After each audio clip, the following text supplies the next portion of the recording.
मैं अमदास पलांगी सीजी शिक्षा में आपका स्वागत करता हूं। हम देख रहे हैं कक्षा 11वीं रसायन विज्ञान का 5वां इकाई, जिसका नाम है आपका पदार्थ की अवस्था, गैसीय और द्रवीय अवस्था। इससे पहले वाले क्लास में हमने इसे जो है कुछ जानकारी हमने लिया था, जिसमें आपका बोल सकते हैं कि जो भी हमारे क्या होते हैं, जो आर जो स्थिरांक होता है उसके बारे में किस प्रकार से आंशिक मान होता है, किस प्रकार से होता है, या इससे पहले जो है हम लोग डाल्टन का जो आंशिक दाब नियम है इसके बारे में देखा था। आगे इसी प्रकार का कुछ और भी आपके यहाँ पर टॉपिक दिए गए हैं, उस पर हम क्या करते हैं, चर्चा करते हैं। और ये दिया है हमारा गैस का आदर्श व्यवहार, मतलब कुल मिला के हम आदर्श गैस की क्या कर रहे हैं, बात कर रहे हैं। और सभी गैस जो होते हैं वो आदर्श गैस नहीं होते हैं, है ना। कुछ गैस होते हैं जो आदर्श गैस के जैसा क्या करते हैं, व्यवहार करते हैं। तो उन्हीं के बारे में हम थोड़ा सा क्या करने वाले हैं, चर्चा करने वाले हैं भाई।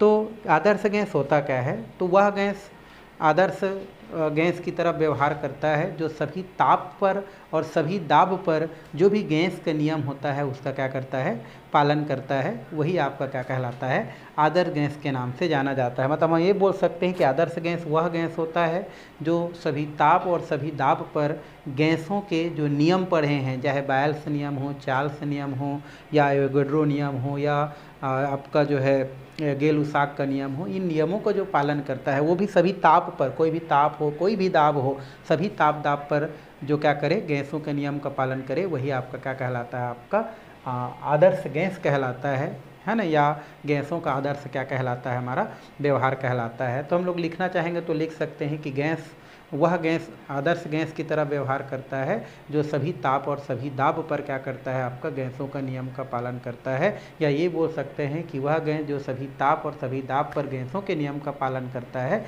वो आपका क्या कहलाता है, आपका आदर्श गैस कहलाता है, या आदर्श गैस कहते हैं। तो लिख सकते हैं कि वह गैस है ना, वह गैस आदर्श गैस, वह गैस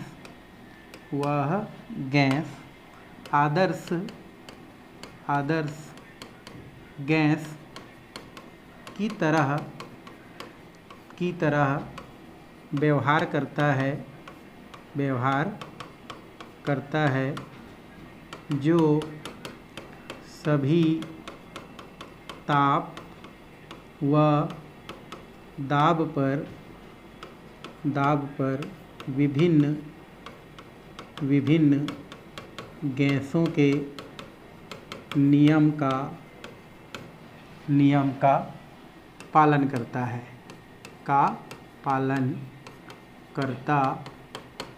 है, अथवा हम ये बोल सकते हैं, अथवा वह गैस जो सभी ताप व दाब पर गैसों के नियम का पालन करता है उसे आदर्श गैस कहते हैं, आदर्श गैस कहते हैं। कभी कभी इसको क्वेश्चन पूछ देता है भाई कि आदर्श गैस किसे कहते हैं, तो आप इसको कई तरीक़ा से क्या कर सकते हैं, समझा सकते हैं। वैसे तो डायरेक्टली परिभाषा यही बोलता है कि वह गैस जो सभी ताप पर और सभी दाब पर गैसों के नियम का क्या करता है, पालन करता है, उसे हम क्या कहते हैं, आदर्श गैस कहते हैं। अगर ऐसे नहीं बोलना है तो बोल सकते हैं कि वह गैस है ना, आदर्श गैस की तरफ व्यवहार करता है जो सभी ताप और सभी दाब पर क्या करता है, गैस के नियम का क्या करता है, पालन करता है। तो वही आपका क्या कहलाता है, आपका गैस का आदर्श व्यवहार कहलाता है, या इस प्रकार के गैस को हम आदर्श गैस कहते हैं। इन गैसों का अपना कुछ क्या होता है, लक्षण होता है, जो यहाँ पर क्या किया गया है, दिखाया गया है, बताया गया है। तो आगे हम क्या कर सकते हैं, इन गैसों का, अर्थात आदर्श जो गैस होता है, आदर्श गैस का क्या होता है, हमारा कुछ लक्षण होता है, अभिलक्षण होता है, वो हम आगे क्या करने वाले हैं, देखने वाले हैं। तो आगे हमको क्या देखना है भाई, हमारा आदर्श गैस का अभिलक्षण देखना है आपका। तो देखो जैसे स्कूल में क्या होता है हमारा, आपके क्लास में कुछ क्या होता है, आदर्श स्टूडेंट होता है जो सभी स्थिति पे क्या करते हैं, नियम धर्म का पालन करते हैं। तो उस आदर्श स्टूडेंट का कुछ अपना लक्षण होता है भाई। तो ऐसे ही हमारे गैस होते हैं तो उनका भी कुछ न कुछ क्या होता है, अभिलक्षण होता है, जो हम यहाँ पर क्या करते हैं आपको बताते हैं भाई कि कौन कौन सा आपका क्या होता है, आपका उसका अभिलक्षण होता है, क्या क्या उसमें लक्षण होता है। पहला कि आदर्श गैस होता है ना, आदर्श गैस सभी ताप व दाब पर, आदर्श गैस सभी ताप व दाब पर बायल और, है ना, आदर्श गैस सभी ताप और दाब पर बायल और चार्ल्स नियम का पालन करता है। चार्ल्स, है ना, चार्ल्स नियम का पालन करता है।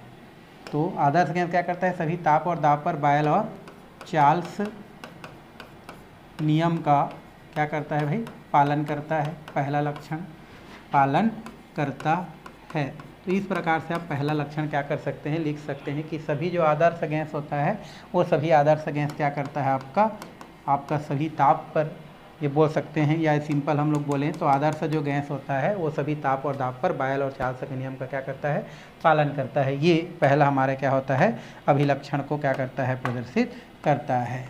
दूसरा यहाँ पर बोल सकते हैं आदर्श गैस जो होता है ना, उनके अणुओं के मध्य किसी प्रकार का कोई आकर्षण बल नहीं पाया जाता है, इसलिए इसके प्रसार में किसी प्रकार की कोई हानि नहीं होता है। तो लिख सकते हैं आदर्श गैस के अणुओं के मध्य, है ना, कोई आकर्षण बल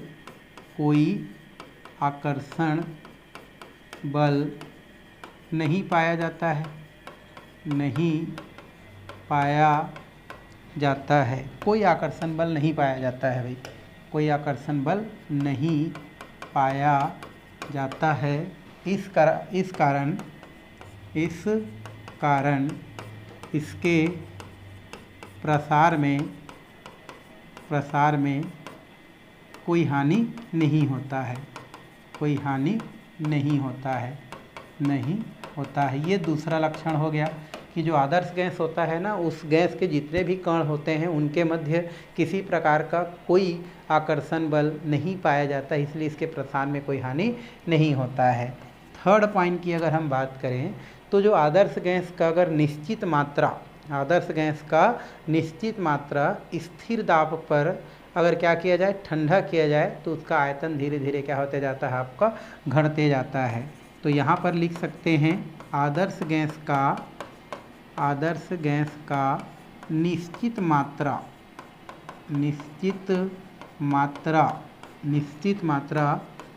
लेकर, आदर्श गैस का निश्चित मात्रा लेकर स्थिर दाब पर ठंडा करने से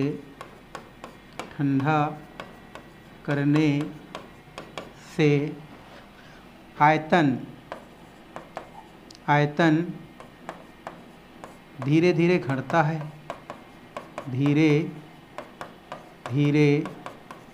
घटता है। यदि हम क्या करते हैं, आदर्श गैस का क्या करते हैं, निश्चित मात्रा ले लेते हैं और स्थिर दाब पर उसको अगर ठंडा करते हैं तो आयतन में क्या होते जाता है, धीरे धीरे गिरावट आते जाता है, घटता जाता है और -273 केल्विन पर, है ना, आयतन शून्य हो जाता है। आयतन क्या हो जाता है भाई, शून्य हो जाता है, आयतन शून्य हो जाता है।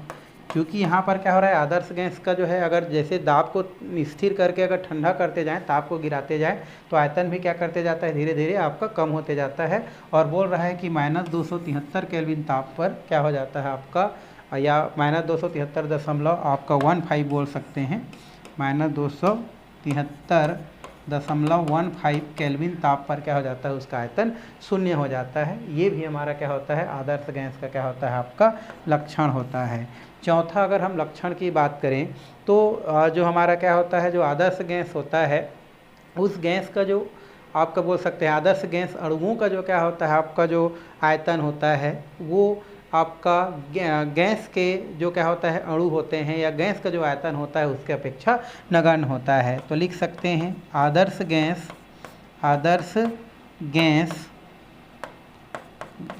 गैस के अणुओं का आयतन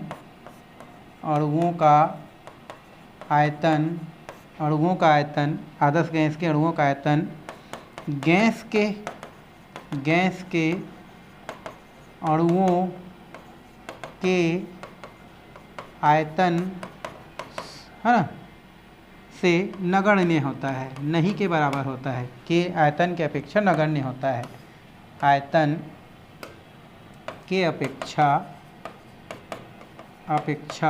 क्या होता है हमारा नगण्य होता है। तो यहाँ पर जो गैस आदर्श गैस के जो अणु होते हैं उनका आयतन बात करें तो जो अन्य गैस के अणु होते हैं उनके आयतन के अपेक्षा क्या होता है ये नगण्य होता है, बहुत कम होता है। और अगर हम 5th नंबर की बात करें तो आपका जो क्या होता है आदर्श गैस का जो संपीड्यता होता है, आदर्श गैस की संपीड्यता आपका बोल सकते हैं यहाँ पर संपीड्यता की बात करें तो PV/RT N के क्या होता है आपका बराबर होता है का मान सदैव कितना होता है भाई 1 होता है। तो यहाँ पर जो भी PV हमारा nRT होता है उसका जो मान होता है हमारा कितना होता है हमेशा 1 होता है। तो इस तरीक़ा से आदर्श गैस को क्या किया जा सकता है उसके लक्षण को बताया जा सकता है। और एक लास्ट बोलें 6वां नंबर तो आदर्श गैस को द्रव व ठोस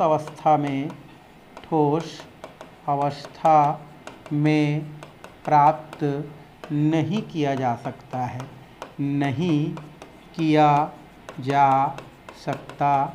है। तो इस तरीक़ा से हम क्या कर सकते हैं आदर्श गैस से रिलेटेड जो बातें हैं उसको बता सकते हैं। सबसे पहले तो क्वेश्चन यही बोलता है भाई आदर्श गैस किसे कहते हैं, तब बता देना कि वह गैस जो सभी ताप सभी दाब पर जो भी गैस के नियम है उसका अगर पालन करता है तो उस स्थिति में हम उसको क्या कहते हैं आदर्श गैस कहते हैं या आदर्श गैस कहा जाता है। या वह गैस जो सभी ताप पर क्या करता है आपका जो भी गैसों का नियम है उसका पालन करता है वो आपका आदर्श गैस की तरह व्यवहार करता है। इसके अपने कुछ लक्षण हैं जिनको हम लोग यहाँ पर देखें। पहला कि सभी आदर्श जो गैस होता है उन गैसों में सभी ताप और दाब पर वो क्या करता है बायल-शौचालय के नियम का पालन करता है। आदर्श जो गैस होते हैं उनके अणुओं के मध्य कोई आकर्षण बल नहीं होता, इसलिए प्रसार में किसी प्रकार की कोई दिक्कत नहीं है।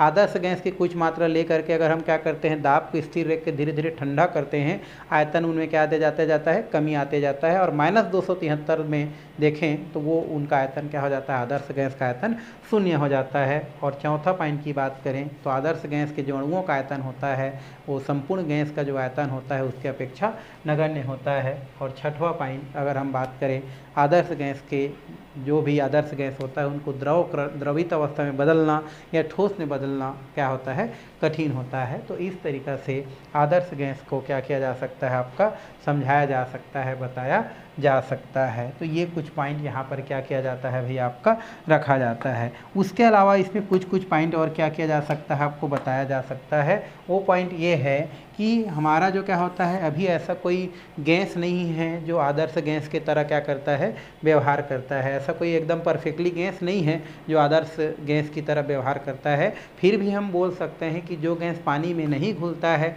वो गैस क्या होता है आपका जो है आदर्श गैस की तरह व्यवहार करता है। जैसे ये आपका लास्ट जो पॉइंट है वो तो यही बोल रहा है कि जिसको द्रव अवस्था में या ठोस अवस्था में परिवर्तित नहीं किया जा सकता है, ऐसे जो गैस होता है वो आदर्श गैस होता है। मतलब कुछ गैस है ना जो कि हम बोले तो उसको आदर्श गैस मान सकते हैं। और ऐसा परफेक्टली देखा जाए तो ऐसा कोई गैस नहीं है जो आदर्श गैस के जैसा व्यवहार करता है फिर भी जो द्रव में ना घुले या द्रव में परिवर्तित ना हो उस टाइप का अगर हम गैस की बात करें तो कुछ गैसों को आदर्श गैस के अंतर्गत क्या किया जा सकता है रखा जा सकता है।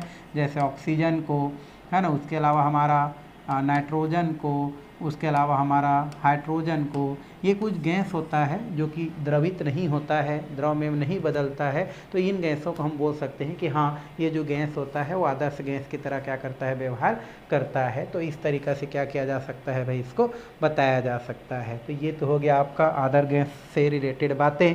अब हम थोड़ा सा बात कर लेते हैं एवोगैड्रो संख्या, ठीक है। कौन सा संख्या, एवोगैड्रो संख्या। वैसे हम लोग पहले बात कर चुके हैं एवोगैड्रो संख्या के बारे में, तो थोड़ा और बात करते हैं एवोगैड्रो संख्या।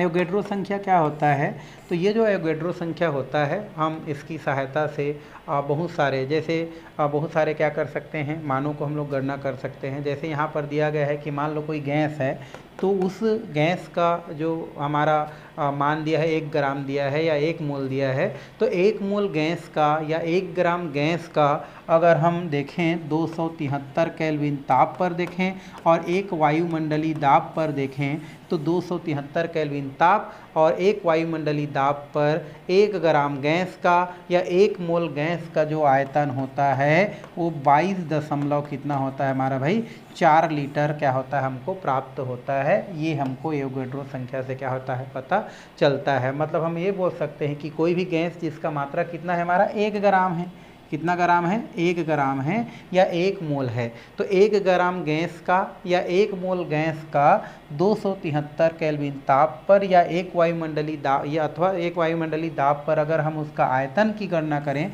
तो उसका आयतन कितना प्राप्त होता है, 22 कितना होता है हमारा, 4 लीटर प्राप्त होता है। तो आप कोई भी गैस लो, मान लो 1 ग्राम हमने हाइड्रोजन गैस लिया, तो उसका आयतन की गणना करेंगे तो कितना मिलता है, वो आपका 22.4 लीटर मिलता है। और ये किस पर मिलता है भाई, हमारा STP पर, स्टैंडर्ड टेम्परेचर जो प्रेशर होता है, उस स्थिति में इसका मान कितना प्राप्त होता है, 22.4 लीटर प्राप्त होता है। और यहाँ पर गणना से पता चला है कि यहाँ पर जो हमारा क्या होता है, 1 ml जो हाइड्रोजन होता है, कितना ml भाई हमारा, 1 ml जो हमारा हाइड्रोजन होता है, इस हाइड्रोजन गैस का अगर हम द्रव्यमान की गणना करें तो ये 0.0009 ग्राम होता है। और अगर हम इस हाइड्रोजन गैस के आणविक द्रव्यमान की बात करें, किसकी बात करें, आणविक द्रव्यमान की बात करें, तो आणविक द्रव्यमान आपका 2.0 हमारा क्या होता है, 16 होता है। और जब इन मानों को अगर हम क्या करते हैं, इनका मान ज्ञात करते हैं, तो निकालते वक्त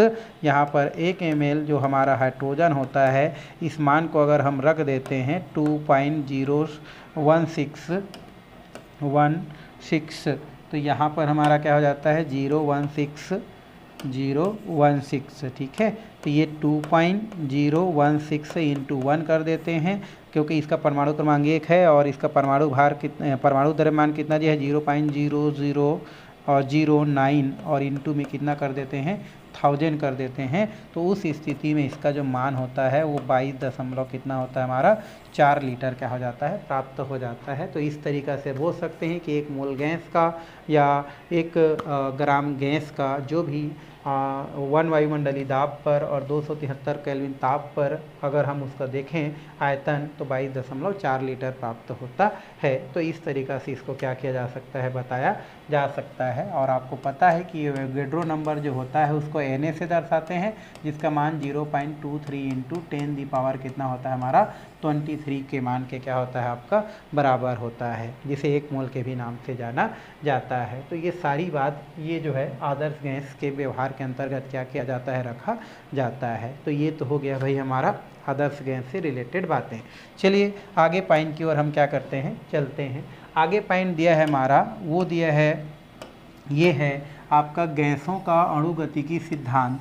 गैसों का अणुगतिकी सिद्धांत को अगर हम देखें तो सबसे पहले तो बताया ये गया है कि जो गैस होता है, ये गैस बहुत सारे कणों के मिलने से बना होता है ना, गैस है ना, विभिन्न कणों से मिलकर बना होता है। गैस विभिन्न क्या होता है हमारा भाई, कणों से मिलकर बना होता है, कणों से मिलकर बना होता है, या उसमें बहुत सारे कण क्या होता है हमारा, विद्यमान होता है। तो गैस जो होता है उसमें बहुत सारे क्या होते हैं हमारे, और जो कण होता है वो क्या रहता है आपका, विद्यमान होता है। और इसी को बर्नौली ने क्या किया है आपका, सन 1731 में क्या किया है, गैस का दाब का अध्ययन किया है। तो सबसे पहले तो ये बताया गया कि जो गैस होता है वो कणों से मिलकर क्या होता है आपका, बना होता है, या वो कणों से मिलकर बना होता है, या उनमें कण क्या होता है, पाया जाता है। तो सिंपल लिख सकते हैं, गैस कणों से मिलकर बना होता है। कणों से क्या होता है हमारा, मिलकर बना होता है। किससे मिलकर बना होता है भाई, कणों से मिलकर बना होता है। और जो बर्नौली नाम का वैज्ञानिक है, बर्नौली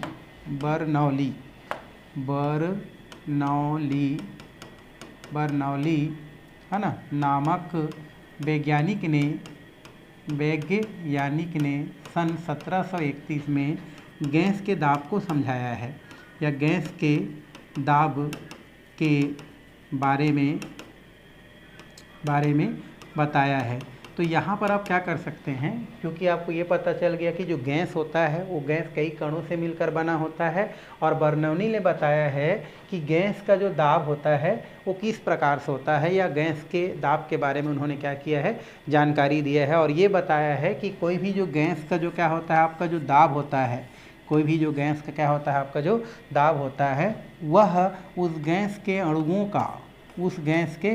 का या उस गैस के कणों का जिस दीवार में रखा गया है उस दीवार पर टक्कर के कारण उत्पन्न क्या होता है आपका, मान होता है। ऐसा कौन बताया है भाई, हमारा बर्नौली ने बताया है कि जो गैस का जो दाब होता है, रियल में गैस का जो क्या होता है हमारा दाब होता है, वह किसके कारण होता है, तो गैस में पाए जाने वाला जो भी क्या होता है हमारा, विभिन्न प्रकार का जो कण होता है, जब वो कण क्या करता है, दीवार पर क्या करता है, अपना जो क्या होता है, देख दाब आरोपित करता है, तो वही दाब क्या कहलाता है आपका, गैस का दाब कहलाता है। जैसे हम लोग गुब्बारा को क्या कर रहे हैं, फुला रहे हैं, तो गुब्बारा अचानक क्या हो जाता है, फट जाता है। तो रियल में गुब्बारा फटता क्यों है, क्योंकि हमारा जो मुंह से निकल रहा है हवा वो कणों से मिलकर बना होता है, और कण क्या करता है, जो गुब्बारा होता है उसके दीवार पर क्या करता है, एक दाब डालता है, इस वजह से हमारा क्या हो जाता है, हमारा जो गुब्बारा है वो फट जाता है। तो वो जो गुब्बारा फटा है वो किसके कारण फटा है, तो गैस के अणुओं का दीवार के साथ टकराने से फटा है। तो वही अणुओं का जो टक्कर होता है वही गैस के दाब को क्या करता है, प्रदर्शित करता है। और इसी को समझाने के लिए हमारा ये जो गैस अणु गतिकी सिद्धांत दिया गया है। तो इसमें आपको बहुत सारा थ्योरी दिया है भाई, आप उसको समझ के लिखेंगे कि जो भी गैस होता है वो बहुत सारे क्या होते हैं, हमारे कणों के मिलने से बना होता है। और बर्नौली नाम के वैज्ञानिक ने गैस के दाब के बारे में क्या किया है, सन 1731 में क्या किया है, बताया है। बर्नौली के अनुसार ये बोला जाता है कि कोई भी गैस का जो दाब होता है वो गैस के अणुओं का है ना, जो भी गैस को रखा गया है उसके दीवार पर टक्कर के कारण क्या होता है आपका, उत्पन्न होता है। तो उसको आप चाहेंगे तो क्या कर सकते हैं, यहाँ पर लिख सकते हैं, बता सकते हैं। तो यहाँ पर मैं उसको लिख देता हूँ, किसके अनुसार भाई, बर्नौली के अनुसार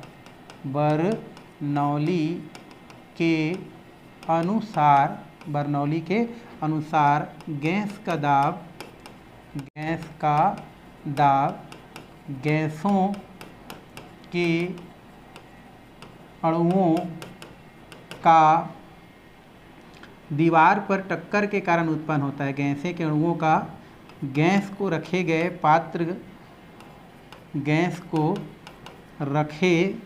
पात्र पर, है ना। तो क्या हम लोग क्या रहे, बर्नौली के अनुसार गैस का दाब गैस के अणुओं का गैस को रखे गए पात्र के दीवार पर टक्कर के कारण उत्पन्न होता है। टक्कर के कारण क्या होता है हमारा, उत्पन्न होता है।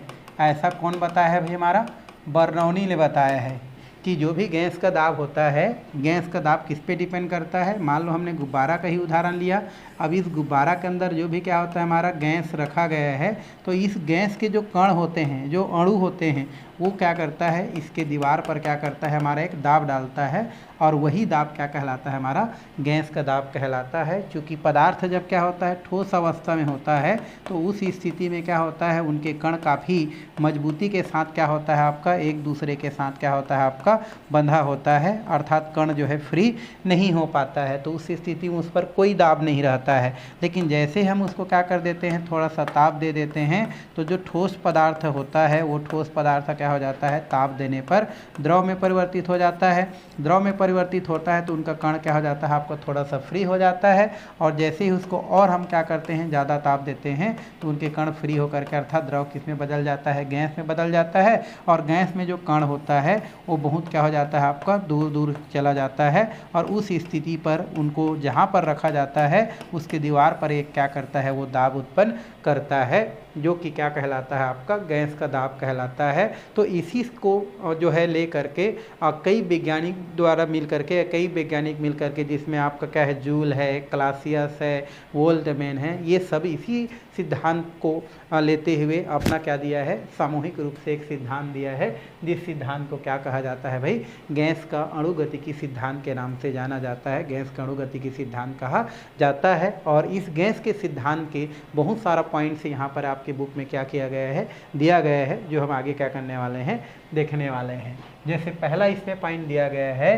कि प्रत्येक गैस अत्यंत सूक्ष्म कणों से मिलकर क्या होता है, आपका बना होता है, जिसे हम क्या कहते हैं, अणु कहते हैं, अणु कहा जाता है। तो ये आपका पहला पॉइंट है। और पहला पॉइंट ये बोल रहा है कि प्रत्येक गैस अत्यंत सूक्ष्म कणों से मिलकर बना होता है भाई। और ये हमारे जो कण होते हैं वो आपका एक साथ क्या कहलाते हैं, अणु कहलाते हैं। ये पहला पॉइंट। दूसरा हमारा क्या होता है, हमारा गैस का अगर आयतन की बात करें तो हम लोग यहाँ पर लिख सकते हैं कि कोई भी जो गैस का आयतन है उसको परफेक्टली ज्ञात करना जो है पॉसिबल नहीं होता है। मतलब यहाँ पर बोल सकते हैं कि जो गैस का जो आयतन है, गैस का आयतन है ना, परफेक्टली है ना, या ज्ञात कर पाना पॉसिबल नहीं है। तो गैस का जो आयतन होता है उसे ज्ञात कर पाना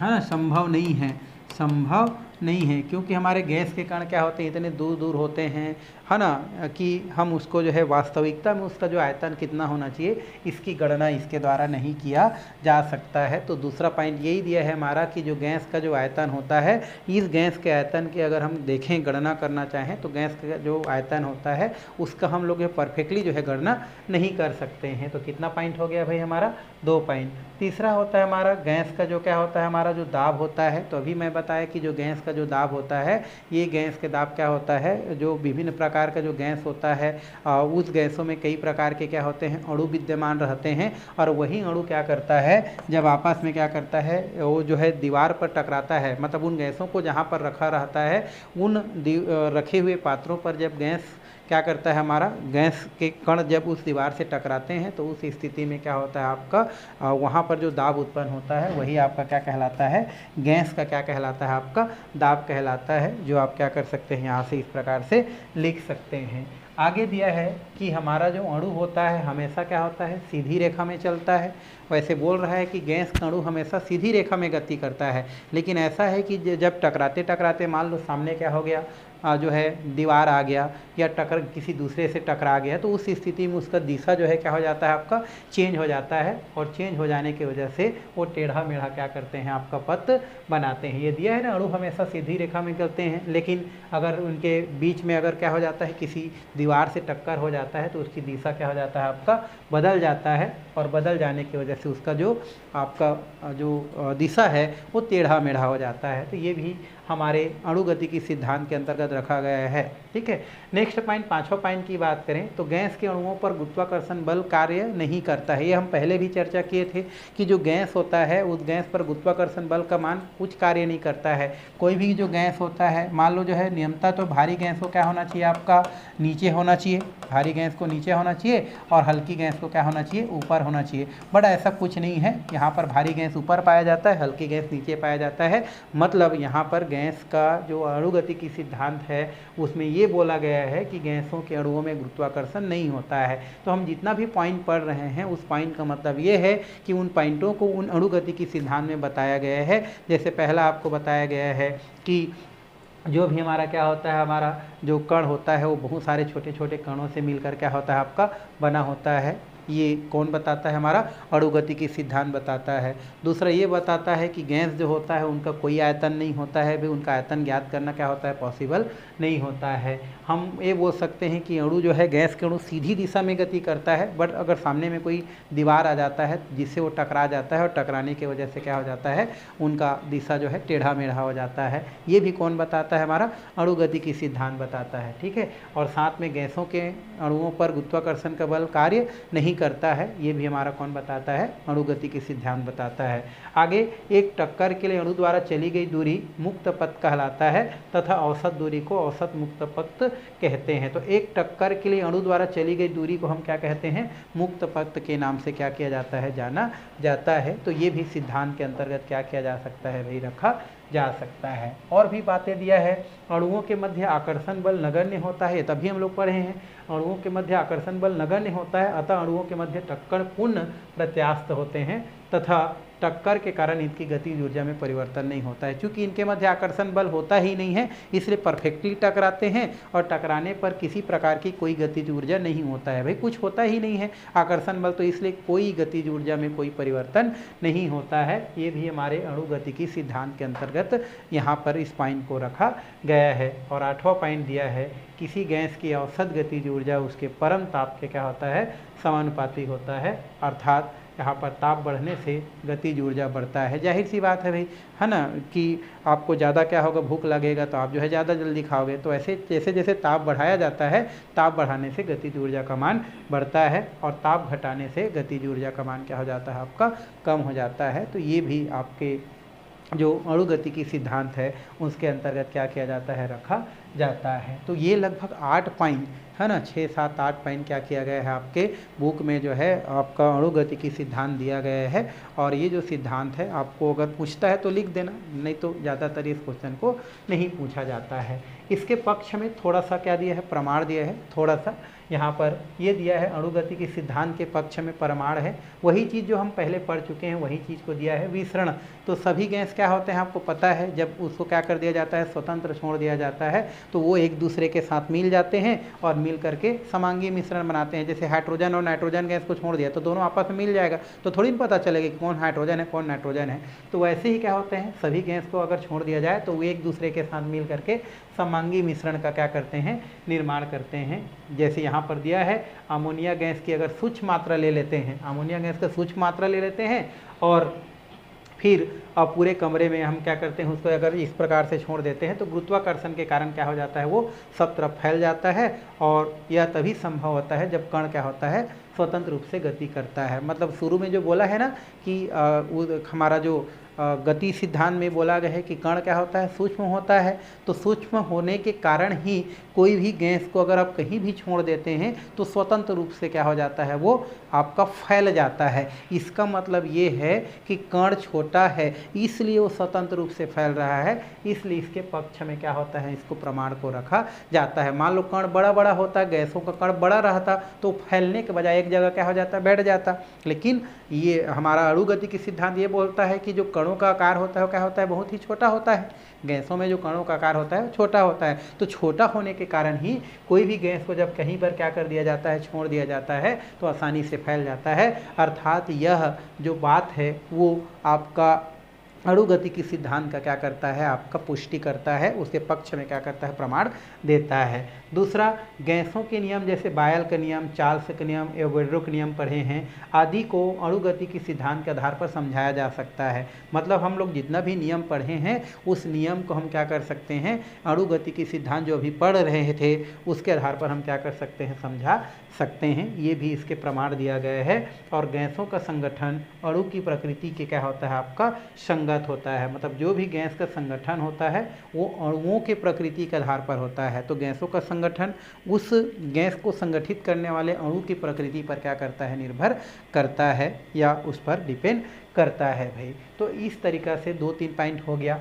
चौथा पॉइंट की बात करें तो ये देखो गैस की टेढ़ी मेढ़ी गति होता है भाई। हाँ, तो टकराएगा तो गैस का तो टेढ़ी मेढ़ी गति होगा ही, क्योंकि जब अणु परस्पर क्या करते हैं, एक दूसरे से टकराते हैं तो उनका गति क्या हो जाता है, चेंज हो जाता है। जैसे ऐसे जा रहा है और सामने से कोई आ रहा है, उसके साथ टकराता है तो उसी स्थिति में उसका गति क्या हो जाता है, टेढ़ी मेढ़ी हो जाता है। तो टकराएगा तो टेढ़ी मेढ़ी होगा ही ना जी, है ना। नियमता तो क्या होता है, सीधी रेखा में गति करता है, बट सामने में कोई कण आ जाए या कोई दीवार आ जाए तो उस स्थिति में उसका गति टेढ़ी मेढ़ी हो जाता है। और ये भी जो है आपका जो अणुगतिकी सिद्धांत में जो बात बताया गया है उसको क्या करता है, पुष्टि करता है। और एक है गैस अणु निरंतर गतिमान रहते हैं और एक दूसरे से टकराते हैं। ये टक्कर पूर्णतः पर्याप्त होती है, इस कारण ऊर्जा परिवर्तन नहीं होता है। अर्थात यहाँ पर अणु निरंतर गति करते रहते हैं, मतलब गैस के कण कभी स्थिर नहीं होते हैं, हमेशा क्या करते रहते हैं, वो गति करते रहते हैं। तो इस तरीक़ा से 2-3 बातें होते हैं या 4-5 पॉइंट बातें हैं जो कि आपके उसके पक्ष में क्या करते हैं, प्रमाण देते हैं। और भी दिया है समान ताप पर, है ना, गैस के अणु की गतिज ऊर्जा समान होती है। तो जितने भी ताप होते हैं समान ताप पर गैस की जो भी क्या होती है, अणुओं की गतिज ऊर्जा समान होती है। कहने का मतलब होता है अगर ताप है, ये ताप अगर क्या है, स्थिर कर दिया गया है, उस स्थिति में मान लो इसके अंदर बहुत सारे क्या हमारे गैस के कण हैं, तो सभी गैसों की जो कण की क्या होता है, जो गति होता है वो क्या होता है, एक समान होता है। ऐसा नहीं है कि भाई यहाँ पर 15 ठो मान लो कण हैं तो उस स्थिति में एक की गति अलग है, एक की गति, ऐसा नहीं होता है। समान तापक्रम पर इसके अंदर जितने भी हमारे गैस के कण होते हैं सब की गति क्या होता है, आपका एक समान होता है। और 8वां नंबर की बात करें तो गैस अणुओं के मध्य आकर्षण या प्रतिकर्षण बल नहीं होता है।